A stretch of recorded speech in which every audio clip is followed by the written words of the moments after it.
Donc là voilà, le plan de Rick seul sur son cheval sur une grande artère complètement désertée, après qu'il se soit réveillé de son coma d'1 mois, pendant lequel entre-temps l'apocalypse a démarré, et on le voit évoluer dans la ville d'Atlanta, qui est complètement désertée de ses habitants et où rôdent probablement plusieurs zombies.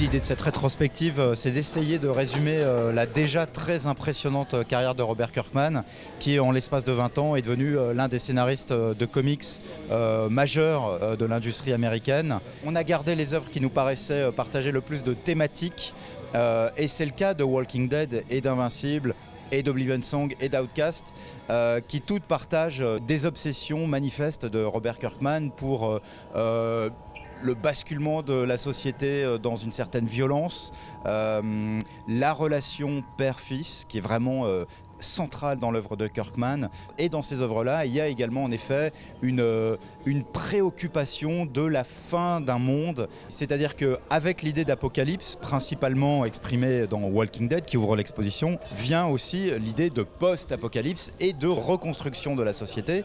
Et dans Walking Dead, on voit bien, au fur et à mesure des albums, que certains, parmi les survivants de l'apocalypse, certains ont choisi d'exercer une dictature dans leur périmètre.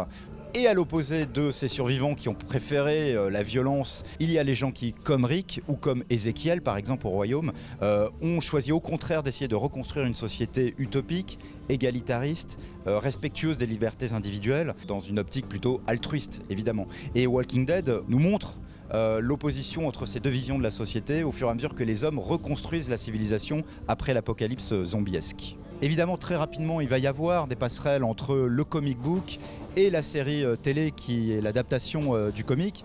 Ces passerelles se manifestent notamment par la reprise par la série télé de personnages emblématiques du comic book. Et dans ces personnages, il y a les grands vilains du comic book que la télé a reprise, comme le personnage de Negan et sa fameuse batte meurtrière qu'il baptise du nom de Lucy. Le personnage du gouverneur qui est dans la bande dessinée très différent en fait de celui qu'on va découvrir dans la série télé. Et évidemment, le personnage totalement emblématique de Michonne qui pour le coup va être une grande réussite de la série de AMC. Michonne, personnage joué à l'écran par l'actrice Danai Gurira, et dont Robert Kirkman et Charlie Adler disent qu'ils sont vraiment très très fiers. Donc là vraiment il y a une convergence assez glorieuse entre le comic book et la série télé. En fait quand les ventes ont commencé à grimper vers les numéros 7, 8, je me suis dit peut-être que finalement ce truc va marcher quoi. Ça pourrait avoir une petite promesse. Vers le numéro 12, là je commençais à avoir une vague idée de ce qui pouvait suivre pendant à peu près 70 numéros. Et puis ensuite, quand je suis arrivé au numéro 25, là j'ai commencé à entrevoir absolument toutes les possibilités. Donc je me suis mis à scénariser et ça pouvait aller jusqu'à l'idée d'aller jusqu'à Alexandria, donc où ils allaient s'installer.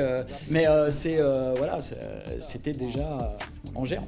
And then shortly after that period, donc quand je suis arrivé à peu près au niveau des numéros 80-90, là j'ai commencé à élaborer une première fin qui était très noire. Là il y avait déjà la statue de Rick, mais on voyait les zombies qui allaient passer, donc enfin bref, un truc ultra pessimiste.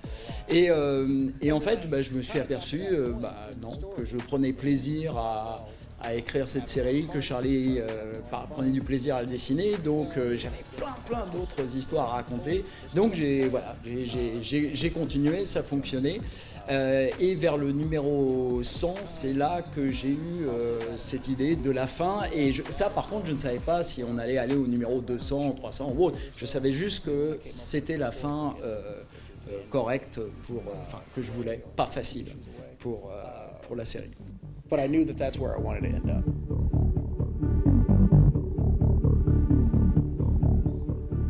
I will say the retrospective makes me feel very old. Bien que cette rétrospective, curieusement, me fait me sentir proche de la fin, de la mort, j'espère effectivement que c'est juste un chapitre, voilà, un premier chapitre, et c'est certain que j'ai encore plein d'idées.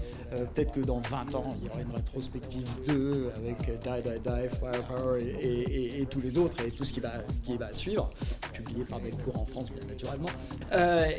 Donc oui, j'espère que ça va être simplement que dans quelques temps, on va se dire c'est un repère sympa, voilà, dans ma vie et dans ma carrière. I'll just come every 20 years. Every time.